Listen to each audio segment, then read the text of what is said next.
on the Celtics. We'll react to the Red Sox, which we're about 12 days into to April, and the season might already be lost. No hyperbole there. The Masters, Skaz is here. He's been following along. We'll get an update on that. There is some news in the draft. Adam Schefter floating some guarantees and spoilers out there. So sounds like the Patriots might be on the clock. So we'll get into a little bit of that tonight. And the Bruins get back into work tomorrow. They'll take on Pittsburgh, and you may see the big rig, right? The big boy, Patrick Maroon. So a lot on the table tonight, and anything you want to discuss at 617-779-0985. We're on YouTube. It's up to the YouTube fam. Oh, there they are. Is Joe okay? Yes. Joe is okay. Somebody's asking me. Maybe it's because I've been leaning over in this chair. I look small. That's probably why. Anyways, the Celtics got their 63rd win tonight, and it was the Maine Celtics who did it. Now, Sam Hauser was there, a big part of it, and Pritchard and Luke Cornett. I'll give them all their credit. They're NBA players. They're NBA players. The rest, though, that was the Maine Celtics against the Charlotte Hornets. And people last night had concerns regarding the Celtics. Skip Bayless came out and said stuff. Charles Barkley during the broadcast last night. Even today on talk radio. People were wondering about the Celtics. There's question marks about them, and they've made that themselves. They've set that up all for themselves. But watching tonight, these are meaningless games. They're meaningless. The Milwaukee game against the Celtics, it meant something to Milwaukee. The New York game last night versus the Celtics meant something for Jalen Brunson and the New York Knicks. It meant something to them. The Celtics have clinched a spot, the only team in the NBA to do it, or at least clinched a seat. So, over the last couple of nights, anything to get worked up about? Hell no. I do have one takeaway from tonight, though. Look what Brad Stevens is building here. You already know about the core 5 guys that are under contract. Al Horford's obviously they could do something with him if they want. But if you look ahead a little bit, I mean, Sam Hauser's turned into an NBA player, a bench player. He is. Luke Cornett's a big in the NBA. And Peyton Pritchard can score an elite level. He's a point guard. He's a backup. He's a bench guy, but they know their roles. And when they start and get minutes, they produce. Jaden Springer getting some time tonight. You got a good look at the kid. Former first-round pick, you can see why he was. Neemias Queta, you can tell why Sacramento really liked him and had to let him go. And the Celtics offered him a guaranteed contract. Right? Drew Peterson got in on the act tonight. J.D. Davis and Jordan Walsh. Look what Brad Stevens has built.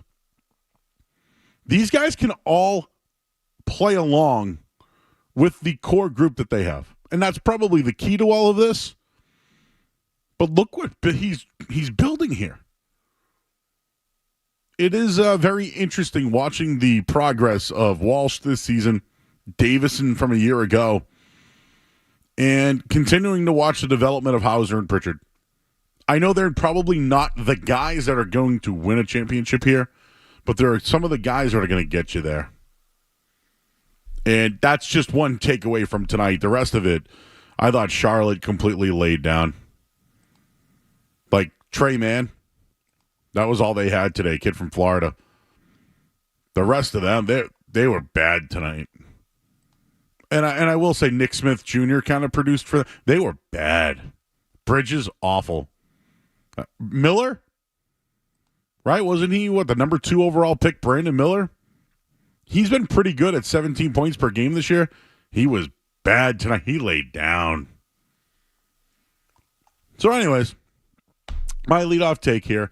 We'll continue the conversation with the Celtics if you'd like at 617-779-0985. Celtics are on the board. If you're coming home from the Red Sox game, I don't know if you left early, but if you want to talk about them, we will get into them. Oh, I can only imagine Starro Drive right now on a Friday night with the Red Sox game pouring out and now the Celtics fans out. Woo! That's wild times out there right now. Two different moods right there. Oh, I know, literally. Two different moods. That's exactly the theme of the night. Hey, we're here until midnight. We got 2 hours to go here. Scott's the voice of James Scaramuzzino. I'm Joe Murray. We'll hit just a little bit of an ID here. No commercials, and then your calls coming up on the other side. I'm Joe Murray here on 98.5 The Sports Hub. Bust from the Town Fair Tire Studios, home of the Celtics, Bruins, Revs, and Patriots. Left side, touchdown Patriots. Boston's home for sports is 98.5 The Sports Hub. His leading group station. Marchand back of the net. Shoots, he scores! This is Brad Marchand. Every Bruins game on 98.5 The Sports Hub. Celtics just have to dribble it across half court, and this one will be a wrap. So the Maine Celtics get their turn to play with the Stay Ready group, and they carry the baton through to game 82. All Boston, all night. The final score, Boston 131, Charlotte 98.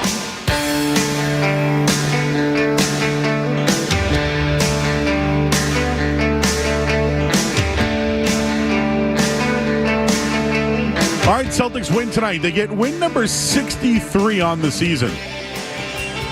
I wanted to do this exercise here because, in my head, right? I grew up in Boston my whole life. There are these teams you've always heard about, right? Whenever you talk to like grandparents or just even uncles for that matter, they'll throw the 67 Red Sox in your face all the time. Like I hear about the 72 Celtics all the time as one of these teams that disappointed. I hear about how great the 86 Celtics were. And I watched that 07-08 team. We saw it. And I've heard about some of the other teams, right? 84 Celtics, 81 Celtics as well. But where does the 2003-04 Celtics match up? And 81 games into the year, 63 wins, now has them tied for fourth best all time. Tied with that 84 Celtics 81. Actually, three-way tie. They just passed the 08-09 team. That was the year that Kevin Garnett got hurt, right? That was the year Garnett got hurt, but they had a hell of a year that season too. But when you look at it, and I don't have tonight's updated, but this is the highest scoring team. 1961, they averaged 121 points a game. That was a long time ago. This Celtics team is averaging 120 points per game. And, when it comes to rebounding, one of the better rebounding teams. When it comes to assists, one of the better assist teams. I'm just looking at the numbers compared to some of the others.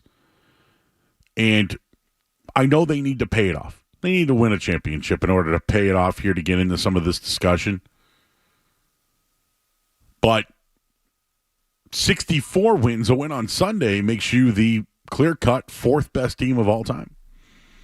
And of those teams, I believe 2 out of the 3 have already won. And I just want to look that up one more time. But, that's the Celtics are this franchise that you can look back and amazing.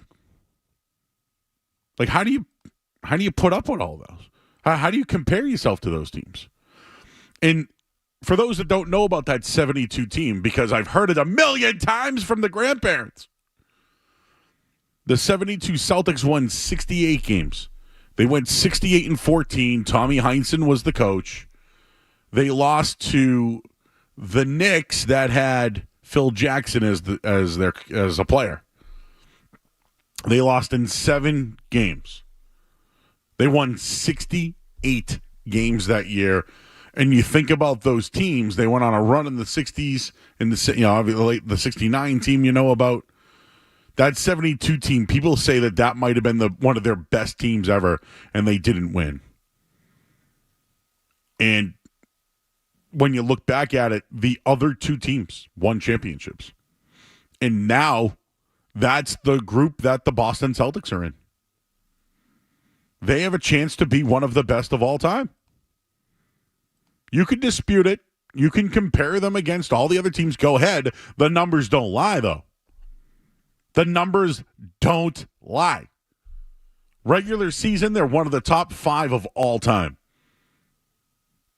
And like the other teams, besides that 72 team, they have a chance to win a championship.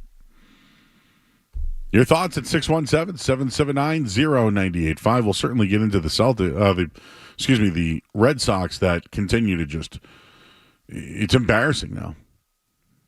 I won't spoil anything, but let me just tell you, it wasn't pretty there tonight. But let's talk to Josh. He's in Gloucester. What's going on, Josh? You're on the Sports Hub with Joe Murray. How are you, man? I'm good. And you, Joe? I am good. How's Gloucester tonight? It's okay over here. Can't lie, but foggy night up on the coast. Yeah, it's a little foggy. You can still see the buildings out here. Like it's pretty. I won't lie. All right, man. What's going on? On a clear night, you can see Boston from here. That's true. Love it down there, man. Oh yeah, but what I came to really ask was, what matchup do you think would you prefer for the Celtics? Would you prefer like a Heat 76ers, get like a hard matchup out of the way, or get the Bulls or the Hawks, nice and easy matchup and just cruise first round? So I don't know. I don't know what's easy. I appreciate the call. I don't think anything's easy. But the way it's all kind of working out right now, the Magic would be the 5 seed. The Pacers would be the 6 seed. The 76ers are the 7 seed.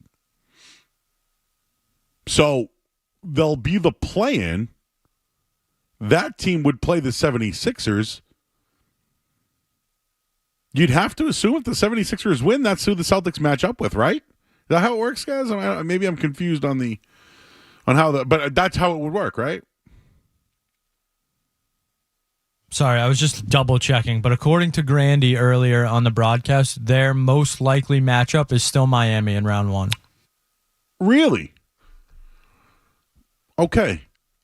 I need to figure out, because I know that since they've gone to the play-in, some things have changed. Miami in the first round, I think it's still a favorable matchup.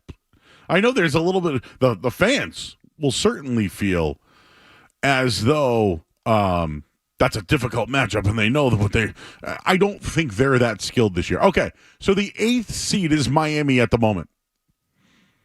And Chicago and Atlanta, is that what it is? They're locked in. Brooklyn's been eliminated. We know that. Okay, so it would essentially be Chicago, Atlanta. The winner of that takes on the Heat. I'm pretty sure that's how it works. Whoever it is, 76ers, Miami, it's going to be a difficult matchup. But they're the better team. I can't see those two teams defeating the Celtics in 7 games. I can't see any team in the East beating the Celtics in 7 games. And you know what? I want an opponent that knocks the rust off this team. So whether it's the 76ers, whether it's the Heat, don't care. Bring it. I want them to be tested early on. Test them. If they knock off the 76ers or the Heat in the first round, that will catapult them into the next round. Those are nemesis. Those are teams that they don't like, they've owned the 76ers. But they know they're better. The Heat, they want revenge. Not scared. Not scared. The teams, though, that I do worry about, New York would be one of them, and they don't have to play them for a bit. Cleveland, I still think the Celtics would win in a 7-game series. Orlando, too. So if we're just looking at every team, forget about it. Every team, Pacers, always tough, always play them well. Orlando's had their number at times. Cleveland, we already saw those those two play this year. New York's the team. New York is the team that even without Julius Randle, I think what Brunson's doing is on another level. In Milwaukee, who knows? The Giannis thing, I'm not buying it. I've seen it before. The Kevin Durant injury. What's the difference here? What is the difference? I'll get a clear breakdown for you during the break. Brandon's in the car. Hey, Brandon. Hey, Joe, how's it going? How you doing, bro? I'm good, man. I want Miami in the first round. I think that they match up better this year than they have in years past. I think Kristaps is the difference, and I'd like to see them get a good test in the first round to get them, rolling in the playoffs. So you want Miami? I want them. Can we get some fireball, huh? I think they match up well. I do too. Jimmy Butler is older, slower. I just like their chances. All right, my man. Appreciate your call. I like the chances too. I thought about last year when the radio show out in Miami would call into our postgame show and try to be real corny when really we weren't having it. You could have just called in and said that they suck. I just prefer that if the Celtics or Bruins, for the matter, if they suck in the playoffs, don't call in and brag. Call in and trash. Crap all over them. So, reminder to Miami fans out there. Don't play stupid pranks. Call in and say the Celtics suck. Joe, you're asking for it right now. Well, you know what? I'm setting the expectation. I'm setting the expectation. No prank. Straight to crap. Not taking it this year. I'm not taking it this year. Crap. Just crap all over them. If the Celtics stink, crap. No prank. All right. We'll get the situation down here when it comes to the playoffs. You're driving home from the game, 617-779-0985. And wow, what happened at Fenway Park tonight? It's getting bad. It's getting embarrassing. And who's to blame? Because, again, the managers out there and will tell you that this is what we're dealing with. But yet, who's fixing that problem? And it's a chunky. Uh-oh, you got a chunky. So I don't know what it is that Alex Cora does anymore. What does he do anymore? He certainly doesn't teach his team how to field. I'll tell you that. I mean, can you teach him how to cheat? Because they need it. I mean it. I'm starting to get worried about my good friend Tyler Milliken. You know what? We should have Tyler on some night. We should just have him on. Because if we, he's the kind of guy, and people do it to me too, where they just know what to say to get someone real rattled. But he's a guy that, certain things would bother. We might not even know it. I don't know if you ever play the Operation. Oh, yeah. Yeah, it's like you could just, a little tweak here or Set there. the sensors off. Yeah, it just... And, he's got the nipple sensors. I don't know how much nipples we've been seeing lately. I think we already got our eclipse. All right, we'll get into the Red Sox on the other side. I'm Joe Murray. Skaz is here as well. You're listening to 98.5 The Sports Hub. More Joe Murray coming up on the Sports Hub.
right, back here 98.5 The Sports Hub. Joe Murray here until midnight tonight. Skaz is here. We'll look at the Masters later. And whatever else is going on. The phone number here is 617-779-0985. We're on YouTube. What's up, peeps? I see you in there. And I always get the app and the game and the blah, blah, blah. If it doesn't work, just go to YouTube. Just go to YouTube. And I think there's like a timer thing there. So don't bother us about it. It's a transmitter thing and we don't know anything. All we do is we show up and we do the bare minimum. And then we put on a show. Speak for yourself. I'm working hard back here. I'm kidding. I was kidding. No, you are working hard. I tell everybody this every night, but Skaz is back there. He worked the game. He then sets up a show. He's helping Zach, our intern tonight, who's here, answer calls. I send him projects to do. We have to go to break. There's a lot going on here tonight. It's Friday night. And the phone number is 617-779-0985, which is not the bare minimum. But I will tell you this. There's a man in our chat named Acid Bath Archive, which is an acid bath is not something I would like to take, especially in my 40s. But I wrote an article tonight on 985thesportshub.com if you want to go check it out. And to be quite honest with you, I had the epiphany last night, and it's starting to really, really air fry in my craw. Cora is not the right guy for this team. He's just not the right guy anymore. He's no longer a fit. He's no longer a fit. And it really clicked for me last night. Losing last night. But they started 7-3. They had a homestand. They lose 9-4 last night, and there were so many things that happened that makes me believe that Alex Cora's message doesn't get to the players.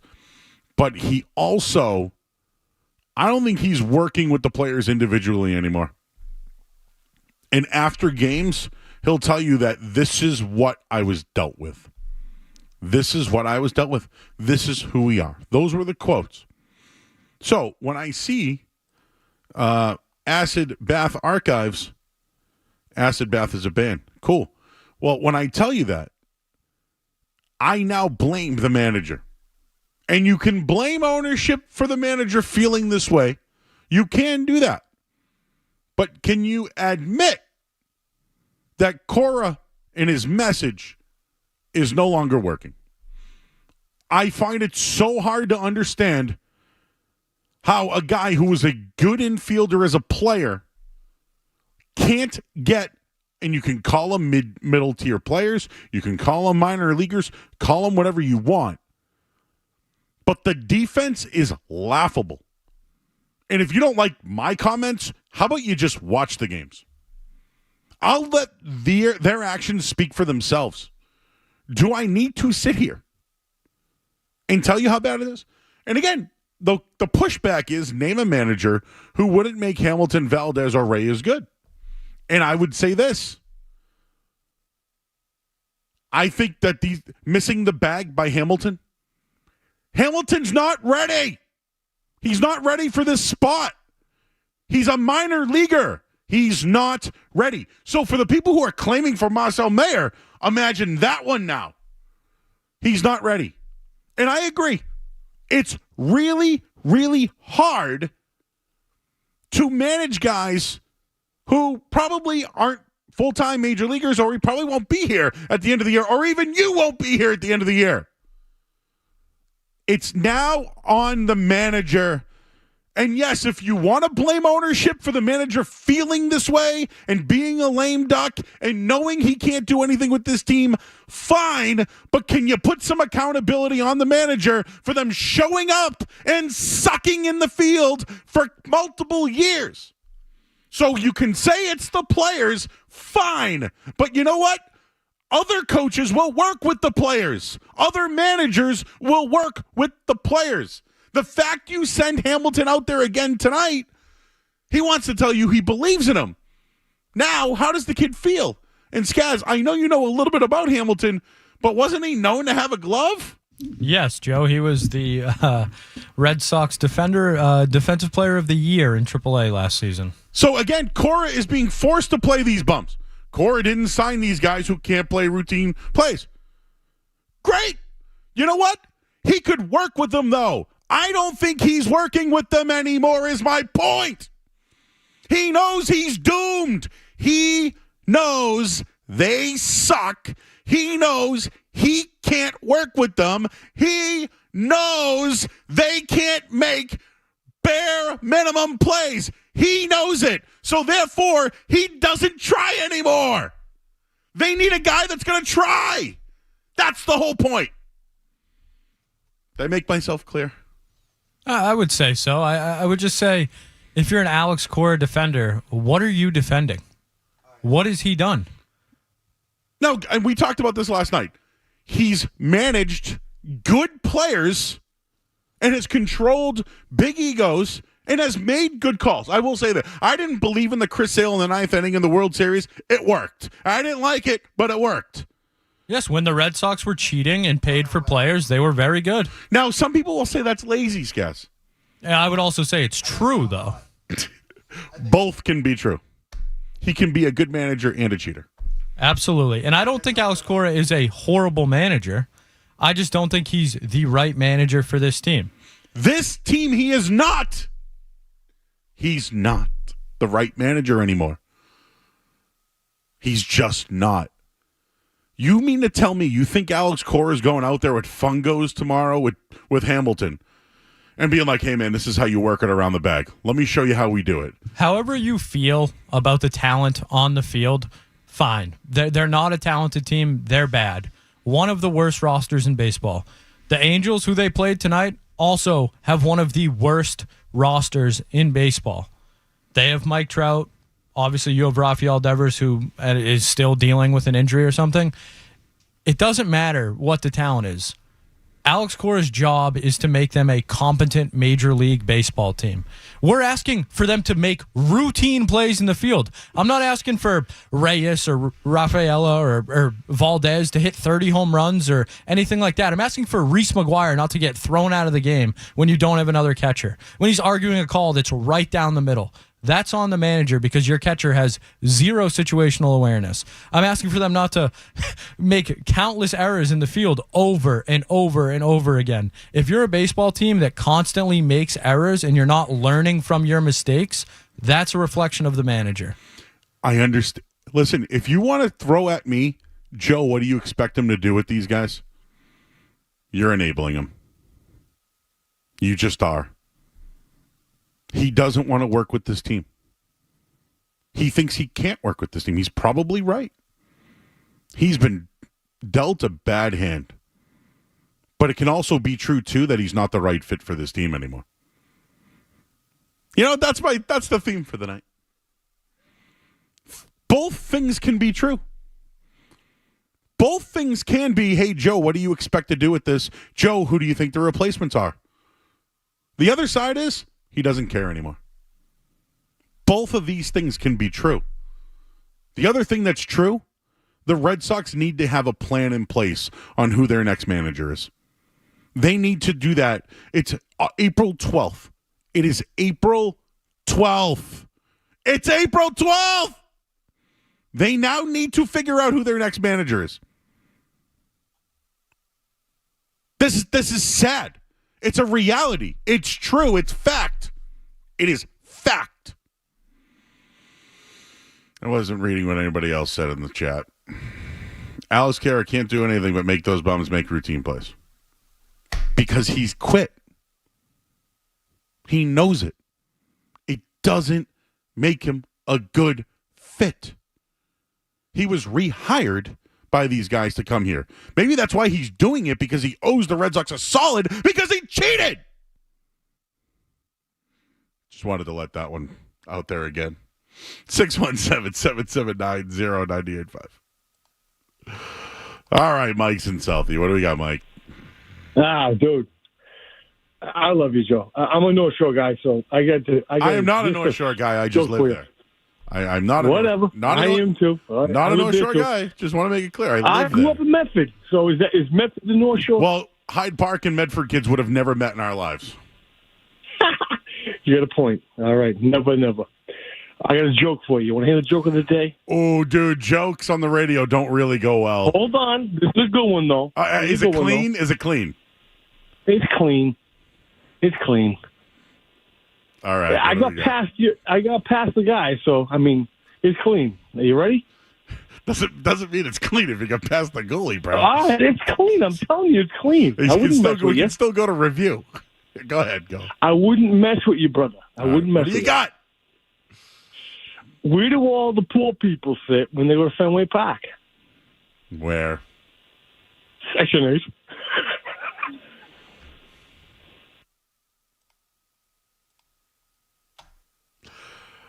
I'm sorry. Normally I say I apologize, but I'm not sorry. I'm sorry. I should have dumped it right away. That was anytime someone has a joke. That was bad. You know it's going to be bad. No.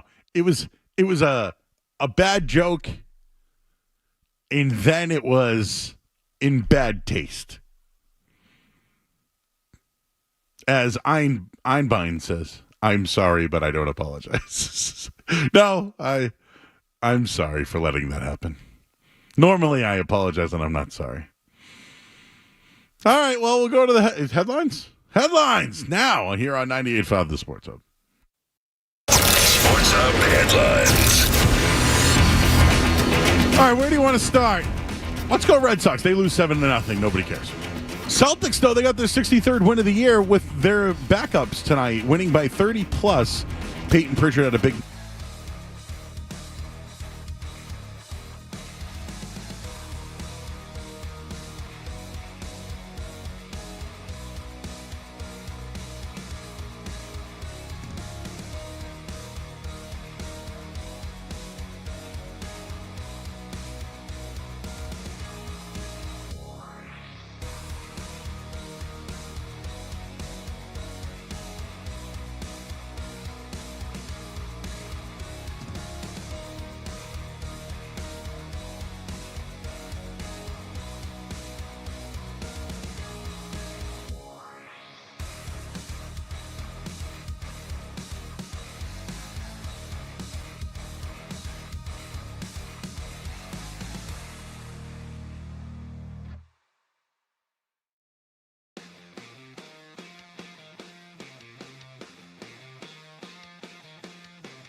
All right, back here at 98.5 The Sports Hub. I'm Joe Murray.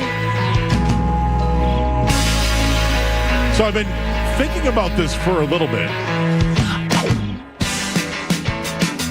People in our chat tonight, it's bumping. Thank you to everybody on YouTube tonight. 42 people watching. We can get that up there a little bit. We can get that up there. I have a few names that I wanted to bring up as potential manager for the Red Sox. I'm already there. April 12th, I'm already there. We haven't made it to Marathon Monday, and I'm already thinking about the next manager. So, Skaz, I'll give you one. We haven't discussed this yet, but do you have somebody that you think could be the next manager of the Boston Red Sox, or who should be, or somebody you think that they could maybe have a placeholder if they have someone in mind? Does Craig Breslow prefer a guy? Is there an old Oakland A's manager? Is there a former teammate? Because I have about a list of 7. So I wanted to see if any of my 7 are on your list. No. I mean, the one guy that they were rumored to be in on a couple of years ago was Sam Fold, and I liked him, but now he's the general manager. So that's not going to happen. He's the Phillies general manager. So to go with that, I don't think the Phillies general manager is leaving anytime soon, especially with the future of Dave Dombrowski, right? No, a guy that likes to win and spend money. What a concept. Okay, so let's continue that then. The name that I had on my list that fits the same criteria is Gabe Kapler, right? Was a manager last year and is now a general manager, I want to say. So he's went from being a manager to now. Where is he now, guys? He is unemployed, I believe. Oh, he's unemployed. Okay. Why did I think he became a... He was the manager for San Francisco from 2020 to 2023. Okay. He's an assistant general manager of the Miami Marlins. Yeah, right now he's the assistant GM to the Marlins. He's Dwight Schrute. Yeah, that's right. I knew he went, but I don't know what the assistant GM does. Maybe it sounds like a good job. While we're on that, this was another name on my list, and it's with the Marlins. Skip Shoemaker. He's somebody that I would at least they didn't pick up his option. And Bob Nightingale mentioned that he is somebody that potentially could be. I just look at what the Marlins have done, right? Like they're the Marlins are a team that's probably faced some of the things that he's faced some of the things that have happened. Like in the past, when you look at what's going on with the Red Sox, he's probably faced those in his time with the Marlins. He's the current manager of the Miami Marlins, and yep, I was just reading it from a few days ago that his option did not get picked up. Former second baseman. He also played a little bit of outfield, so he may be able to help a little bit. And we'll take the names. Acid Bath, great band. Someone just sent to me. A couple of others here, because I have some people following up on the joke from last segment as well, which I don't know if I want to get into again. But the players suck. Do you think going into the season that this trash team was going to be good? This team sucks. They are big leaguers at the bare minimum. They're supposed to be able to field the ground ball. Get a new shtick. The players are trash. And what's my shtick? I mean, the guy literally says in the tweet, they're Major League Baseball players. They should be able to make a routine play. We're upset because Alex Cora's Major League Baseball team cannot make a routine play. What's my shtick, though? I don't know, Joe. What is my shtick? People hear that word and they just like to use it. No. What is my shtick? You're asking the wrong guy. You work with me every night. What's my shtick? Being genuine, maybe? Being Joe Murray? I mean, I'm passionate that I watch the game, and the coach is like, this is what we're dealing with. So he knows they suck, too. Why should he go out there with a fungo bat and take grounders with somebody? What's he get out of it? This is the whole problem with having a lame duck coach, a lame duck manager. But wait, what is my shtick? I would like to know what my shtick is. Like, listen, I will say this. Let me be honest here, all right? I do not take myself too seriously. This is what we do on the night show. We have fun. There are some people that I think are yelling to yell. I will say that. There are some people I watch on the radio and I go, man, I've never seen that guy like that before. That's not me. That's not me. What kind of shtick do I have? No, I mean, excuse us for expecting a Major League Baseball team to, I don't know how many outs there are in an inning, or have an awareness that if you get tossed, your team doesn't have a catcher, or maybe... How about throwing the ball to the right cutoff man? Maybe knowing how to run the bases, Joe. How could we possibly expect Alex Cora's baseball team to know how to run the bases? That's on us. We shouldn't expect that. So Alex Cora, no matter what happens on the field, not your fault. The players are so bad at the Major League Baseball level that routine grounder, they miss it. Not Alex Cora's fault. They don't know how many outs there are in an inning. It's not Alex Cora's fault. And that's where he's at. And yeah, you know he what? doesn't care. This is what I mean by enablers. We have so many enablers in this town. There's the Patriots. Oh, it's only their April 13th, Joe. Don't get upset about it. Yeah? Yeah. Did you see the win total for the Patriots? 4.5? This is why I bring up the word bare minimum. The Red Sox can't do that. They have a manager that can't get them to do the bare minimum. Because he knows that why should he put anything else into this? He's got the best defense in the world. Not my team. Look, these guys aren't good enough. Ownership doesn't spend. What do you want me to do? He's got the excuse. He's got all of you defending him. Things can be true, people. Some guys, some managers just can't manage certain teams. Alex Cora can't manage this team. He just can't manage this team. But yeah, that was a tweet I got a little while ago. Hey, Joe, where do poor people sit at Fenway Park? The guy won a World Series when he had good players. That's how it works. You have good players. You win. You hate all coaches in this town. Lazy clown take. That's the same guy from before. So is that my shtick? That I hate all coaches in this town? I would just like to say, I like to sit, but I'm not lazy. You ever see these guys don't see our Slack exchanges all day. What time did yours come out? Like 3:04 in the morning or whatever? It's usually when I start it, right around there. And then one of us are napping and we're sending notes. The other guy wakes up and the other one naps and we send lazy something I am not. Clown take? Fine. Real original there. Sure, he used the emoji too. No emoji in this. Oh, what a bummer. Clown take, okay. You hate all the coaches. Let's see. I think we've given Montgomery a lot of praise. He yelled at the Bruins, turned him around a little bit. They played their best stretch of hockey. I think we might have mentioned it. I don't hate Montgomery. No. I think we've given Missoula plenty of credit. He might have sparked the team this year. Absolutely. I don't hate Missoula. I just think he's an interesting cat. He's interesting. Belichick was laying down last year. That was bad. That was bad. And who's the other coach? Oh, Alex Cora. I don't hate Alex Cora either. I think we've both said he's a good manager. He's just not the right guy for this team. Do I hate the Gerard Mayo signing? He's made a fool of himself this offseason. I just hope that doesn't reflect on the actual season.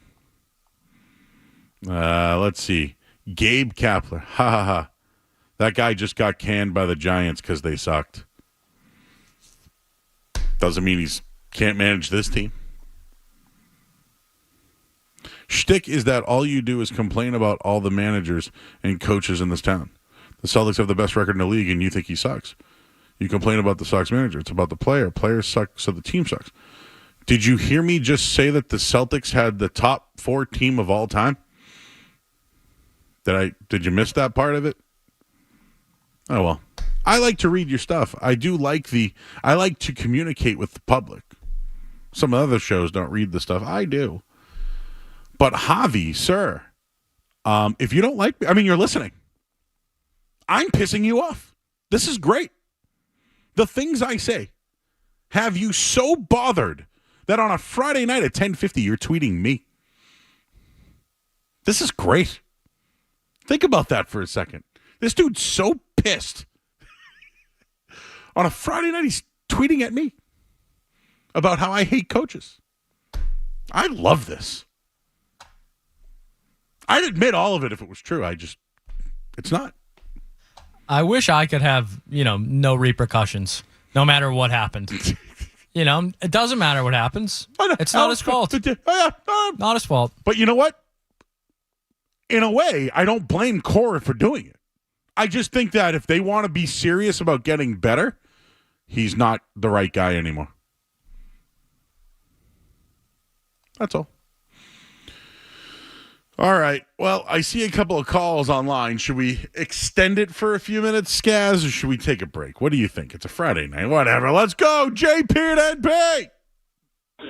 Murray the stick. I want the T-shirt. Yes. It's just got like a big Joe Murray on the front. Where can I get one, Joe? Yeah, you know what? There might be. I might know a place to get some Joey merch. Well, I'll work on that one. You got a stick. Yeah, you know what it is? It's called passion. You want to have an argument about roast beef? Joe's your man. He's bringing the passion. You want to talk about the obvious in baseball? By the way, why are we talking sports on a Friday night? This is a Joe show, right? Who the hell cares already? Goes. It's April 12th. Anything goes tonight. Joe, let's talk about important stuff. Encore tomorrow night. I need some tips. Oh, where you have any...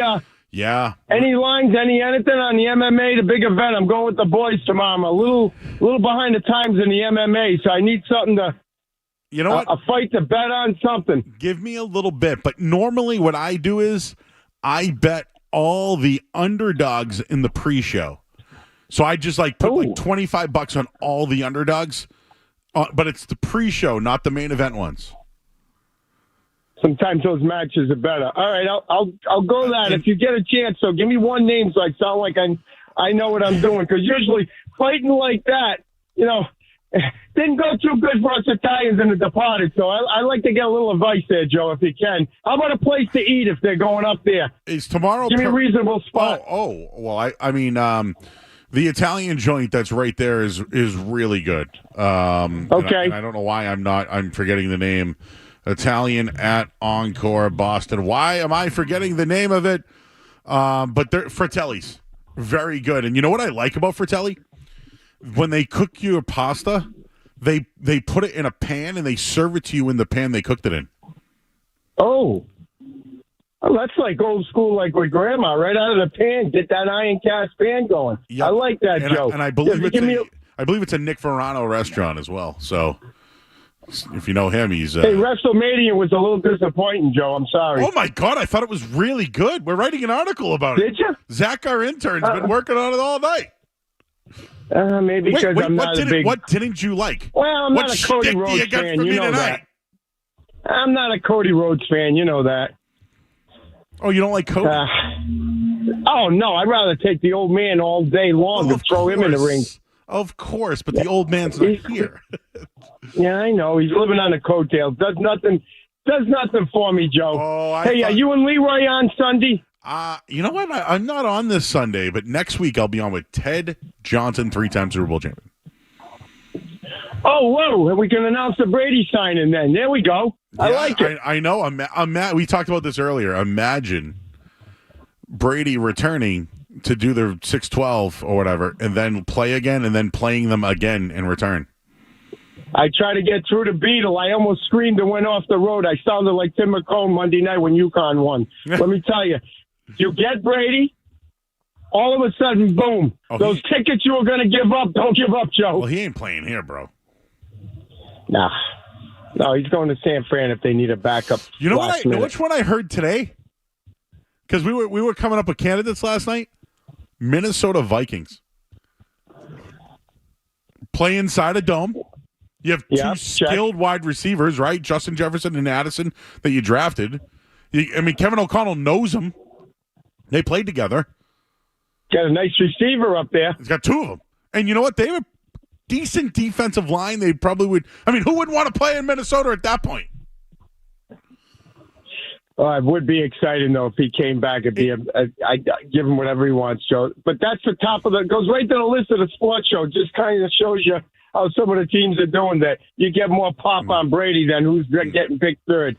It'd be great to. Well, here's JP and NP with his shtick calling in at night. That's me. They love me. They hate me, Joe. You know it's coming late. I'm there right till midnight, Joe. I will tell you this. I kind of like Pereira tomorrow night, but I hate betting favorites, man. I'm not a fan of betting favorites in the MMA. So I bet the undercard and load up on Pereira just to average it out. Why not? Yes, sir. I think that's the way Thank to go. you, Joe. I'll let you know how it works out. Thank you, buddy. Have a good night. Thanks. Yep, bye-bye. Well, stick around, everybody. We'll be here tonight until midnight right here on 98.5 The Sports Hub. And by the way, this hour of The Sports Hub has been brought to you by our good friends that are over at Brookline Bank. We know that passion drives excellence, powering us to deliver a better banking experience, because without passion, we'd be just another bank. It's banking well crafted from Brookline Bank. You're listening to Joe Murray on 98.5.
anything.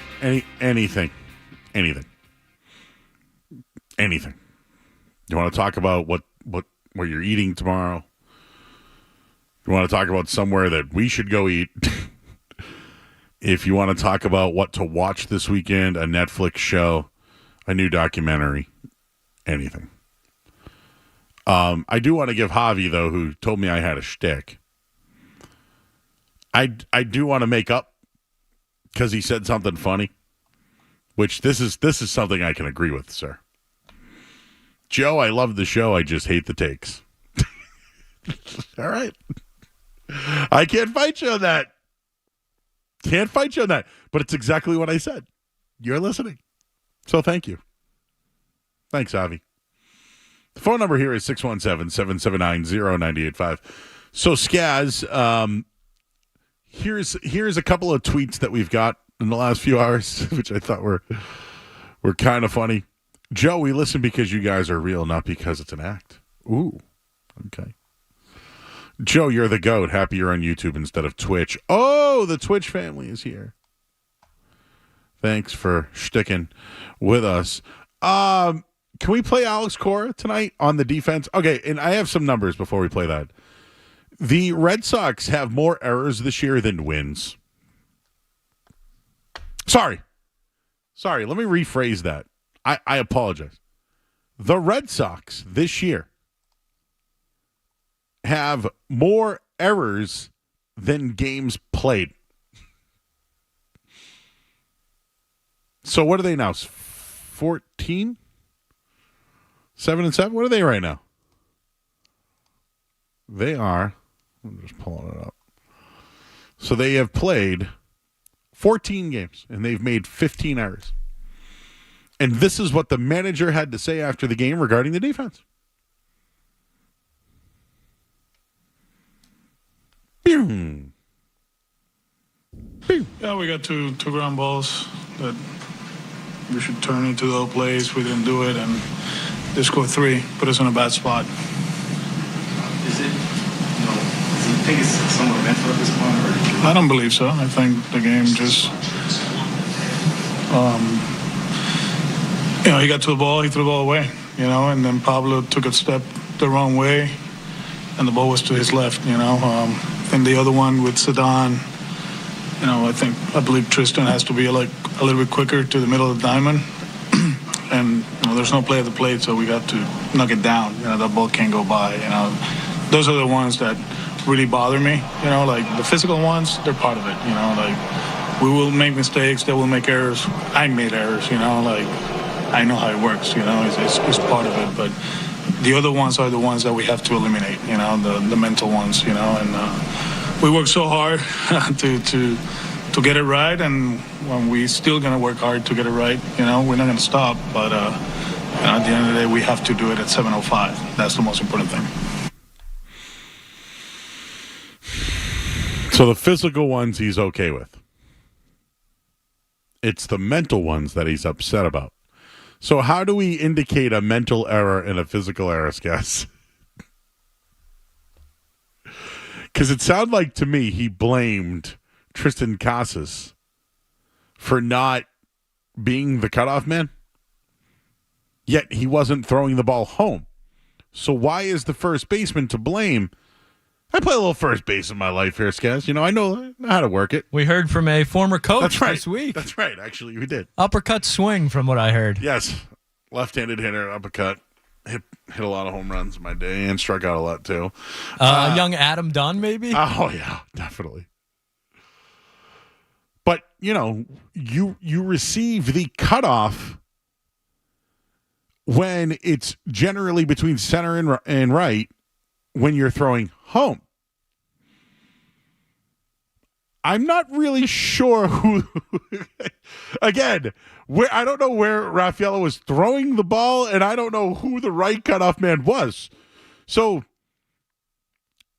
is that a mental or is that a physical error?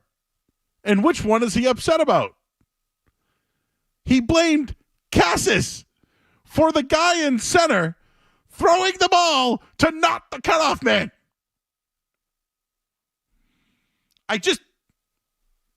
This guy's a lame duck. He knows they suck, and he knows he can't do anything to help them. Therefore, can no longer manage the team. And if the Red Sox want to get better, don't blame ownership. You probably will anyways because this is the cards he's been dealt. You will. But they are tanking, losing bad because they have nobody there to work with them because he throws his arms up in the air and says, what can I do here? He said after the game, they'll continue to work on getting better, and despite all the time they've put in. Yeah, it really shows you put a lot of time in. Let me tell you. You're putting in your time because you know it's over. O-V-A, over. 617-779-0985. Lee in Plymouth. Hey, Lee. Hey, so you're talking about managers that, like, suck, right? What about the cards that, like, Brad Stevens got dealt when he started coaching the Celtics? So talk about, like, a good coach. Yeah, that got the best out of that team. Yeah, no, I'm not sure when you jumped in. Someone said my shtick was managers that suck. No, I don't think Cora can be the manager here anymore because he's literally given up. He's given up. He knows that. Oh, 100. But I agree with you. You're making the point about Brad Stevens being dealt a bad hand, but really coaching those guys up. Oh, 100%. He got them into 2 conference finals? Yeah, they beat the Warriors, who had a big. These are little things, but these were the little things that got them to where they are now. You know what I mean? LeBron mentioning 100%. them. So I agree with you. Go on with your take. I don't mean to cut you off. Oh no, it's like, and you look at I'm gonna tie hockey right into it, right? You look at Bruce Cassidy, right? And the first year that he was in there, he took the when he got designated the head coach after what's his name left? Claude. When Claude left, they went on like a 14-0 or 14 like 6 run just to make the playoffs. Yep. So, like, if you really think about it, like, from a New England standpoint, we've had some pretty good coaches to make Boston sports fun. And they've also had coaches to get them to where they need to be, and then the next coach comes in and generally wins or gets them to that land. And this is what happened with, you know, if you want to look at it with Grady Little to Francona, right? This Correct. is what happened Yep. with Brad Stevens to Ime Udoka. I don't know if it's going to happen with Bill Belichick, but how about Pete Carroll to Bill Belichick, right? I mean, 100%. You know, there's just all I'm saying. That's a great comparison. All I'm saying here is, I think that Cora can manage. But Skaz made the comparison to Doc Rivers. Doc Rivers can really manage personalities, right? Good players that are set up. I think Doc Rivers can manage egos. Yes, there you go. Where I think Cora can probably do that too. But when you give them a rebuild, they want nope. It's like rolling up your sleeves. Part of it. Sometimes you just don't want to roll up your sleeves and get real dirty. That's where these guys are at. I agree with you 100%. Appreciate you, Lee. Good call. Well, Gino is at the game tonight. Tell me about it, Gino. Hey, Joe. How are you? How you doing, bro? That game was pathetic, man. I was there, a couple friends. I mean, that was the worst Red Sox game I've been to in years. Were you there pathetic. early? Were you there early in the game? I got there. You know, I got there right when it started, but like nobody was there. It was absolutely empty. It was pathetic. I went to the Yard House beforehand. You know, it was tough. They got a great onion ring tower there. You ever had the onion ring tower? No, I haven't actually, very good. I'm a big Sox fan. I've been going for years. I'm 30 right now, and this is like the worst game I've ever been to. This was like really bad. It's like nobody goes anymore. It's sad. Gino, did you want to dance tonight when the Celtics won? It's funny. I'm not a big Celtics fan. I'm also not a big UConn women's fan. I think Gino Auriemma is a fraud because his name is not actually Gino. What is his real name?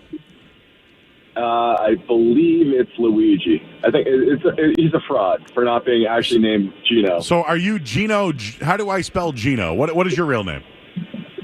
Gino. And that's your real name? Correct. Not Genovese, Gino anything? No? No, just Gino. That's cool. Are you like the only Gino in Natick? Pretty much, yeah. Actually, I live in Worcester, so I grew up in Natick, live in Worcester with my wife. She's at school right now, so it's beautiful. So you're out and about. Oh man, I used to smash Casey's hot dogs back in the day. Oh, I love it there. Isn't it awesome? Yeah, and whatever happened to Agostino's, man? They closed down. Isn't that sad? That place was legendary. Oh, that's great.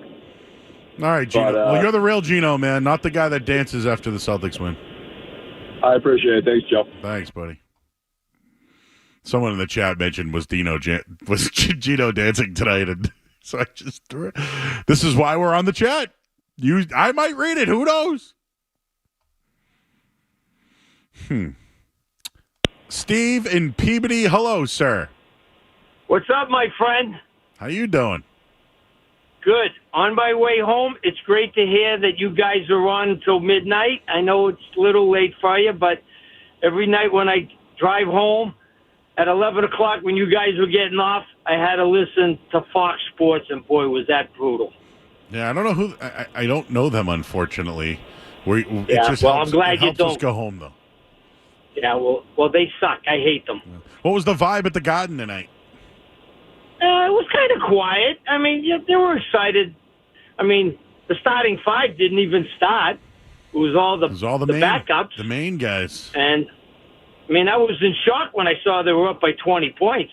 I had to look twice to see the score to make sure I wasn't seeing something that was a mistake. They won by over 30 points. Yeah. Well, good luck to them. And everybody's panicking because they lost last night to the Knicks. But they got a plan, and they know they have to win. Steve, you ever thought on Alex Cora at all? And I ask this because I've seen it now with my own eyes.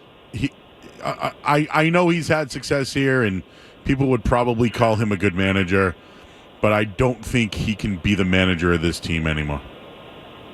I agree. He just doesn't seem interested in it. And if something goes wrong, he says, well, these are the players that I was given, and, instead of built-in excuse. saying, hey. Yeah, built-in excuse, I agree. It's like Steve, you're under contract, and we're going to put you in, you're going to have to work in the basement for the next 6 months. You're done in 6 months. You're going to be down in that basement not working. You're just going to be hiding in the basement. Right? Am I wrong? Good point. Good point, pal. Yeah, he's only doing it at Fenway Park every night. Now, I didn't get a chance. Did they get spanked or? Oh, they lost 7-0. They got shut out. That's spanked, and they gave up more errors. I couldn't tell if they were mental or physical, though. I still can't. I think they're mental errors. Well, here's the deal. After the game, Alex Cora said that he's not upset about the physical errors. He's upset about the mental errors. So, again, I just don't know what he considers a mental or a physical error. Mental error. You're not concentrating on the play. Yes, I mean, but what is it, though? Like, I don't know how he interprets, because they're all bad. They're all bad. Anyways. Well, it's like when you have 2 outs and you throw the ball into the stands because you think it's 3. Your head's not into the game. Yeah. Didn't Trot Nixon you got to pay attention. Once? Didn't Trot Nixon do that once in New York? Yes, he did. He did. But, I mean, other players have done it, or other players have started to walk off the field. and there's guys on bases, and then they're running around, and you're going, what's going on? It's 3 outs. Nope, there's only 2 outs, dope. Hey, Steve, today I want to let you know I went to Diorsi's for lunch, and I met...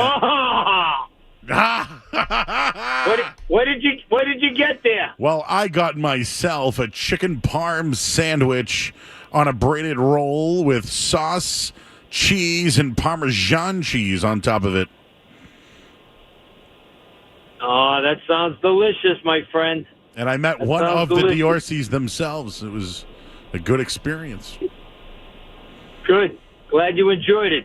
Just like the other night, I enjoyed Champion. Oh, awesome. By the way, I love Champions myself. Are you a fries or a rice guy, or do you do fries and rice? I like fries, but I'm trying this cleansing diet, and I ate the rice, not the fries. Okay. All right, Steve, you enjoy your weekend. All right, buddy. Talk to you next week. Thanks, Be buddy. safe. You too, bro. Steve from the Garden. He was at the Garden tonight.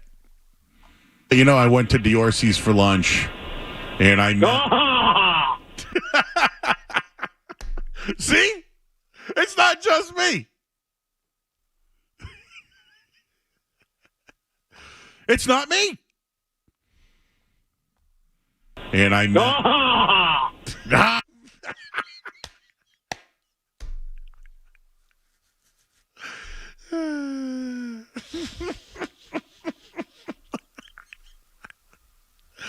I know Fred loves the noises I make. I know he does. But is it me? Like, am I now influencing the public?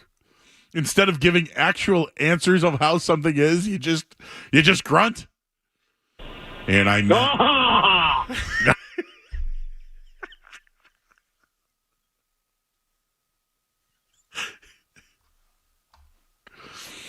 Chris has a restaurant update. What's up, Chris? Hey, what's up? I just wanted to let you know, Joe, that Agostino's is not closed. In Natick?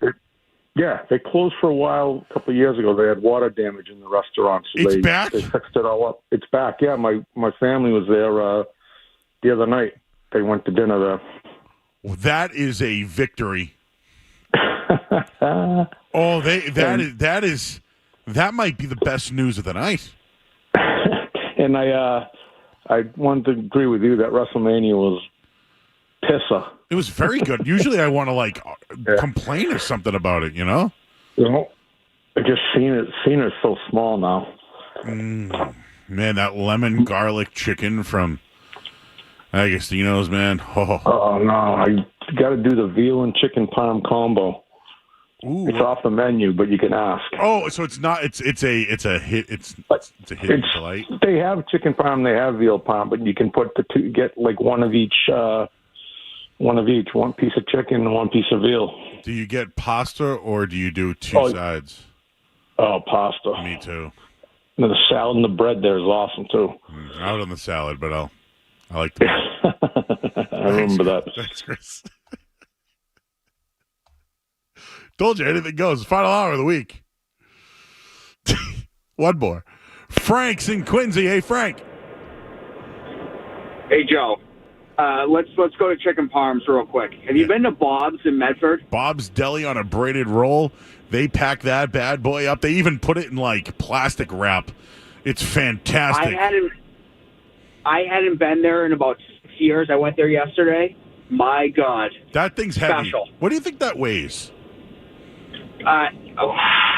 2? I mean, 2 pounds? At least. It was insane. You know, there was a place down the street I liked that I used to work in Medford. I think it's called Alexander's. They used to make these breakfast sandwiches on sub rolls. Yes. Oh. Yes. That was good stuff. Let's not forget about Bocelli's either. Oh, Bocelli's! I know what I like about their pizza is the flour just sticks to my hands, and I see it on my clothes later on. I went in there one night, and the Winnipeg Jets were in there eating dinner before a game. Wow. Yeah, it was awesome. Well, that's cool. Man. Yeah, Medford. They got everything there. Yeah, man. Quincy, though, the Fat Cat, that's a rest in peace on that one. That's sad. It's one of my favorites. I love the Fat Cat. It's gone, bro. What do we do? Fat Cat's great. What do we do now? The best. Yeah, Quincy's got it all too. It's just, I don't know. Dakota's always tweeting out at Alba. Oh yeah. You friends with him? Yeah. I see him up at Granite Links from time to time. Remember when that was the Quarries? I know. My father-in-law, he always claims he used to jump into the Quarries. Yeah, when I was a kid, there was a little swing you could do, like a rope. Yeah. A lot of cars fell over that cliff. You still see them on the course. They're always still in there. You can see the cars on the course? You can see them. On the 8th and 9th hole, like by the clubhouse, you can see the cars when it gets super hot. There's no water. The water really goes down. You can see the cars in the quarry. Validation. Wow. Yeah. Yes. Confirmed. Confirmed. Lots of cars have gone over the Quincy Quarries. Confirmed. Yeah. Anything else going on, Frank? What you got going on this weekend? What? I'm moving. To where? I'm moving. I bought a house in Harwich. Oh, dude. Okay. So I stay in Dennisport in the summer. But Harwich, dude, there's a Dairy Queen in Harwich that's a full serve. Really? Yes, and in Ember is the pizza joint that's there, and it's connected. I was there 2 weeks ago. There you go. It's connected to the Sunday school.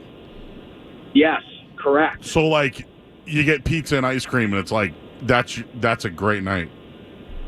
Everything's starting to open up. Yeah, man. I know that area. I know that area. I'm down there in the summer. You'll see me there. Frank from Quincy in Harwich. In Harwich. Let me give you.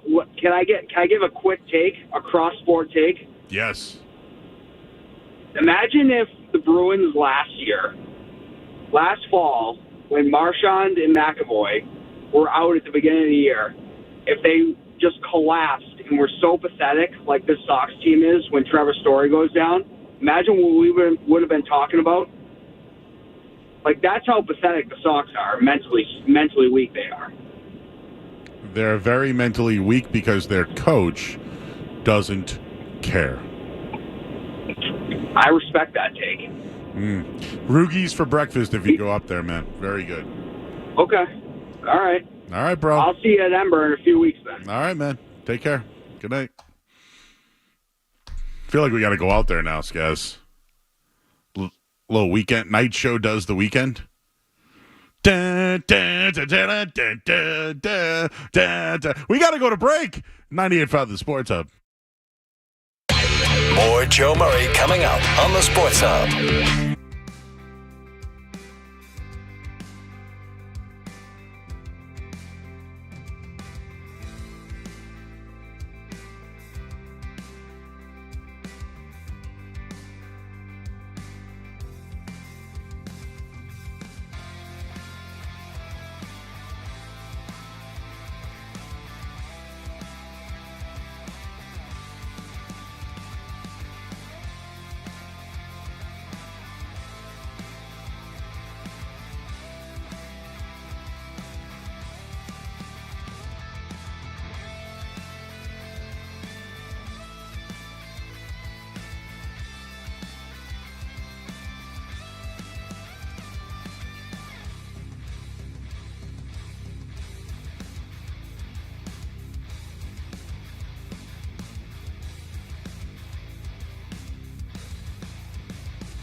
smelly.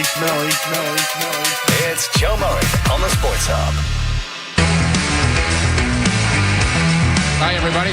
I'm Mike Orman along with Tom Heinsohn. I'm Mike Orman along with Tom Heinsohn. Welcome to our coverage of Celtic basketball. These two games are definitely winnable. They've got a real good basketball team, and this is a very important game for the Celtics. I think this ball club is going to surprise some people. I think it's amazing the amount of time that they've been with the organization. They've seen it all.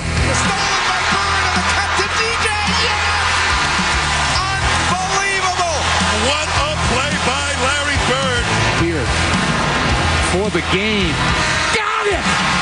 The Celtics deserve the break. They have come so close so many times.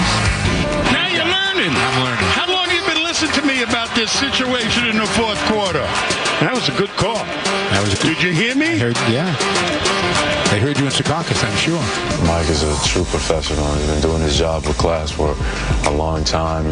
Hi, everybody. I'm Mike Orman. Welcome to our look back at the Celtics' 1982-83 season. We are here at Hellenic College. Tom Heinsohn joining me as we talk with players and coaches here at Media Day. He's built a great fan base and network here in Boston, and everybody appreciates him for it. Bird with the pass to the legs of Sigma. He deserves all the flowers.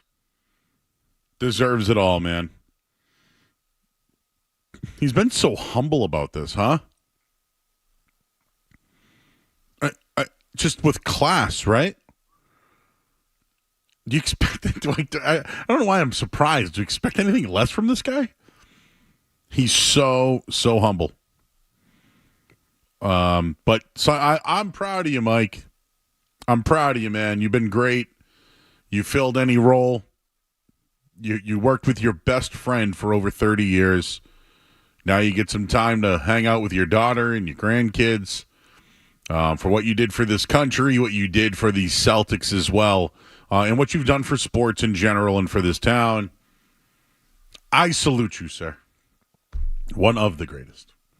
One of the greatest. I mean, the soundtrack to, my childhood, the last 30 years of my entire life, Mike Orman has been the voice of the Celtics. I mean, they put a thing up today. Him and Grandy have called 5,000 games between the two of them. I mean, that just doesn't happen. Do you know what I like about that?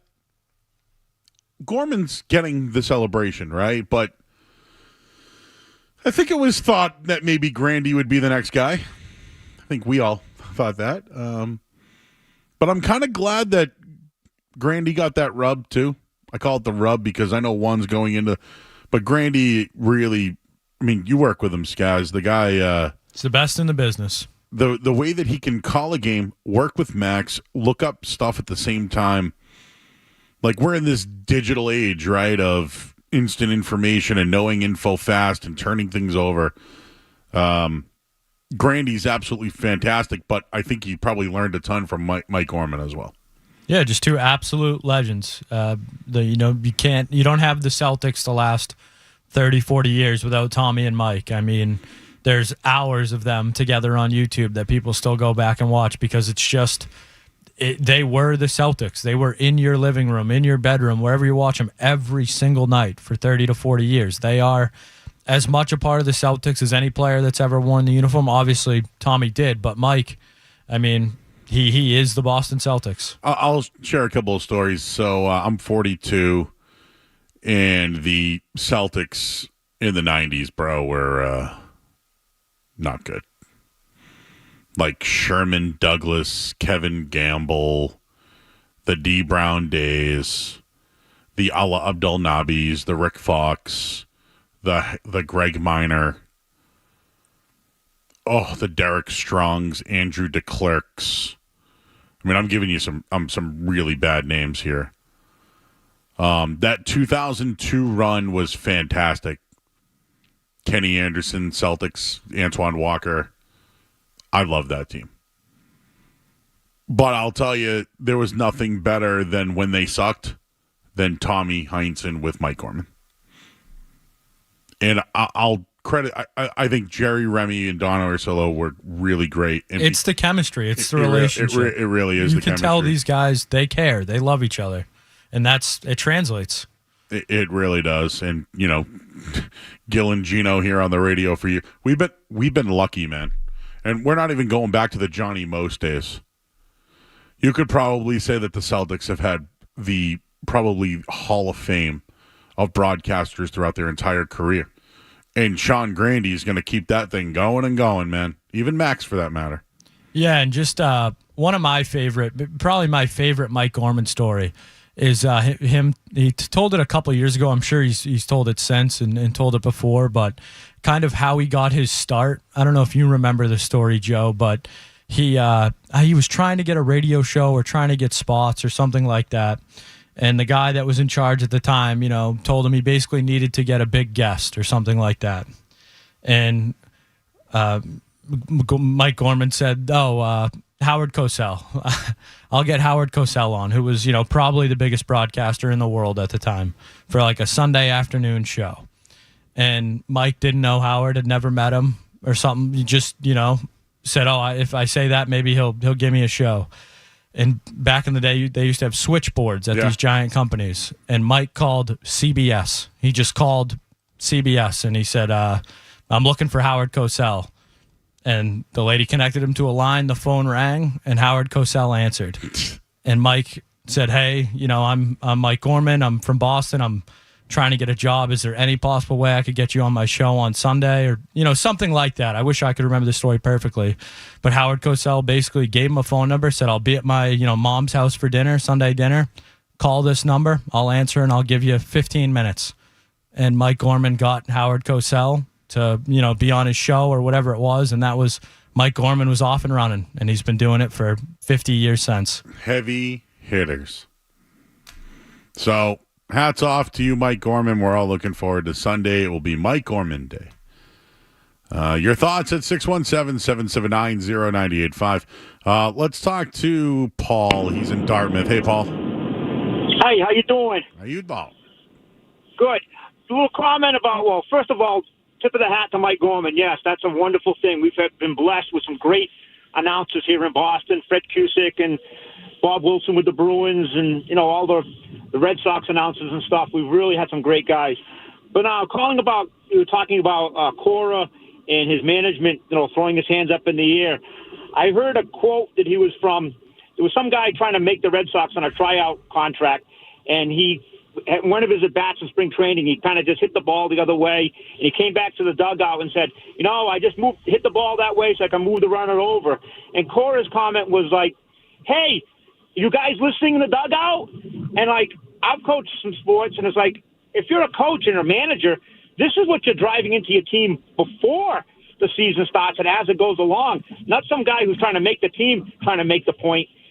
It's, it's kind of confirm your point. The Cora's kind of throwing his hands up in the air. These are the guys that I have right now, and, we're not going to win. Yeah, and Paul, if you work a job like that, take baseball out of it. If you know, you're not going to hit your bonus or you're not going to get paid overtime or whatever, you mail it in, right? You give less work. You don't work as hard. It's quiet quitting. Right. I'm a construction worker. If the job's coming to the end, I've seen guys let's milk it out for a couple more days because this job is just about over. So, yeah, you see that. You can see that in some aspects of work, but it's like. It's just if this team wants to get better, unfortunately, he's not going to be a part of it. Right. It is because he's a good guy. He's done a lot of good things. He's considered, I guess, would be considered a player's manager now because, everybody has feelings and you can't really upset anybody. And again, too, part of it is with the group he's given. I'm not a big Devers fan. I think he's got his money. And Dave O'Brien, one of the nicest guys in the world you ever hear, last year, late in the season, Devers comes up and he goes, I get it. You want to hit the ball 450 feet. But how about moving a runner over or getting a base hit with a runner in scoring position once in a while? And again, that's the player, but that's the manager not holding the guy accountable. Because, look, we need a base hit here. We're down by a run in the eighth inning. I don't need you to hit the ball 400 feet. I need you to get a single to knock that guy in from second base with 2 outs. And, Thanks, Paul. I'm sorry, man. We're up against it. I apologize. Up against it. I do want to take Jake, who's been holding, though. What's up, Jake? Hey, Joe, thanks for taking the call. Love the work you're doing on the show. But, I go to Harwichport in the summer, and I want to run a couple places by you quick. You've been to the Dog House in Dennis. Oh, yeah. Okay, good. You've been to Depot Dogs in Chatham. Yep, dude, the spot out there, my buddy owns it, Banderas, bro. Best Dolly's meatballs, best going in town. Oh, is that the Italian place in the parking lot? There you go. It's across from the dog, like near the doghouse in Wolfie's. Oh, okay. Need to check that out. And then, I know you've been to the Chatham Square, but hear me out. I swear, hand of the Bible, one of the best Caesar salads I've ever had from there. You're calling the wrong show for that. No, Joe, trust me. No, Little I don't eat lettuce. I don't eat lettuce or salad. Oh shit! All right, well, we're not good. On that note, we're gonna wrap up the show here on the other side. It's been a great night, everybody. We made it, and I.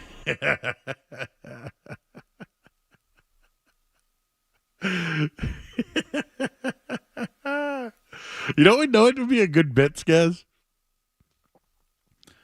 Is to just like, if we have guests in studio, just show them pictures of food and get one night you could just pick a bunch of food photos and just be like, all right, Joe, here we go.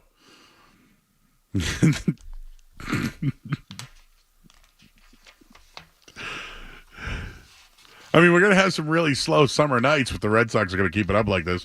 Wouldn't you rather hear my reaction than the reaction after the game? And I want to thank our good friends over at Dulce Vita Tequila. We didn't get to in or out tonight, but America's #1 selling organic tequila. Blanco, Reposado, Anejo, and flavored tequilas, grapefruit, pineapple, jalapeno, and lime. Dulce Vita Spirits, Austin, Texas. Tequila pure and simple. Viva Dulce Vita. Responsibly. We'll wrap up the show and tell you what's going on next week here on the show. You're listening to Joe Murray on 98.5. You're listening.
right, back here, 98.5 The Sports Hub. I got a couple of things for you before we go. We got 5 more minutes. Skaz, if you want to give us a Masters preview, you can certainly do that, but let me just get this out of the way quickly. The Red Sox. This is the first time in 40 years the Red Sox have lost their first 4 home games, and just the 4th time in team history. The Red Sox have never lost their first 5 home games in the history of the organization. Skaz, tomorrow, I would look at that betting line. I'd look at it. Streaks are made to be broken, and right now that team's back. Who's pitching tomorrow? I don't even know. That would be one, though. That they have never lost 5 in a row at home. Oh, boy. This is when you bet. This is the time. When I preach betting, these are the times. All right, I just looked it up. Undecided. The pitcher tomorrow is undecided. Great. Even better. The Red Sox have never lost 5 straight home games to begin a year. They've lost 4. 4th time it's ever happened. Hasn't happened in 40 years. Also, the playoff comparisons. We were trying to figure it out earlier. The Heat would right now play the Pacers. The winner would face the Bucks. The Hawks and Bulls winner at Heat 76ers loser would face the Celtics. I can't figure that out. That's too much for me. Anyway, Skaz, tell us about the Masters today and what should we be looking ahead for tomorrow? Yeah, so today was a pretty good day for the Masters if you were someone like me who just wanted a golf tournament this weekend. Bryson DeChambeau had a 1-shot lead. He shot 1 over, so he's back to 6 under. Scottie Scheffler shot even, so he's 6 under. And Max Homa was kind of the story of the day. He played really well. He shot only 1 under, but he's tied for the lead now with those guys. So it's Bryson, Scottie, and Max, all at 6 under. And then you have a group of guys hanging around at 2, 3 under, Morikawa and Aubert, who I think both could make a run. Morikawa statistically hasn't been the best here in recent years. But those are the big stories. It's still Scottie's tournament to lose.